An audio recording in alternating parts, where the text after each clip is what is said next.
مراسلنا ياسين لكحل. ياسين، كيف تبدو الأوضاع في الجزائر أمام الإجراءات والقرارات الحكومية برفع الحظر عن عدد من الولايات بينما فرضه وتمديده على ولايات أخرى؟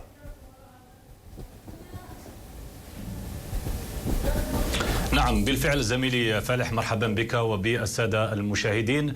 بالفعل الحكومة الجزائرية قررت رفع الحجر كليا على 19 ولاية جزائرية، وقررت تمديد الحظر الصحي الجزئي في 29 ولاية أخرى، طبعا لمدة 15 يوم إضافية، أي إلى غاية 27 من هذا الشهر الجاري. حظر التجوال يبدأ في هذه الولايات بداية من الساعة 8 مساء وإلى غاية الساعة 5 صباحا. طبعا هذا القرار ربما تزامن مع عودة واستئناف العديد من الأنشطة التجارية في كل ولايات الوطن تقريبا، ما عدا ربما المقاهي والمطاعم التي لا زالت لم تستأنف بعد في الولايات المعنية بالحظر. بداية الأسبوع زميلي فالح أيضا عرفت عودة النقل الحضري الداخلي والنقل عبر الترامواي، وذلك وفق ضوابط وتدابير احترازية فرضتها السلطات على المواطنين وعلى الناقلين، على غرار ضرورة ارتداء الكمامات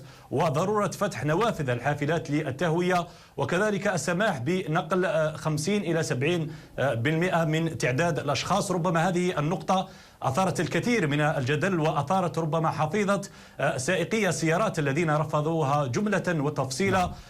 السلطات فرضت عليهم نقل شخص واحد على الأكثر في سياراتهم، وهذا ربما ما رفضوه، ورفضوا بذلك استئناف النشاط. كذلك خلال هذا الأسبوع أثير الحديث عن فتح المساجد. المواطنون تساءلوا كثيرا عن عدم افتتاح المساجد، خصوصا في الولايات التي رفع عنها الحظر كليا، وخصوصا وأنها عرفت عودة نشاط المقاهي ونشاط الأسواق، وهذا ربما ما دفع وزير الشؤون الدينية والأوقاف للخروج وتوضيح الأمر عفوا.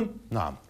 وقال أن الظروف الصحية الحالية لا تسمح بافتتاح المساجد، والظرف الصحي الحالي لا يزال حساس، ودعا المواطنين إلى ضرورة التحلي بالوعي وضرورة الصبر. هذه النقطة ربما زميلي فالح لو تسمح تجرنا إلى الحديث أو إلى ما أكده الخبراء الذين أكدوا أن رفع الحجر أو تخفيفه لا يعني بالضرورة زوال الوباء، ولا يعني تخلي المواطنين عن التزاماتهم تجاه الإجراءات الوقائية والتدابير الاحترازية.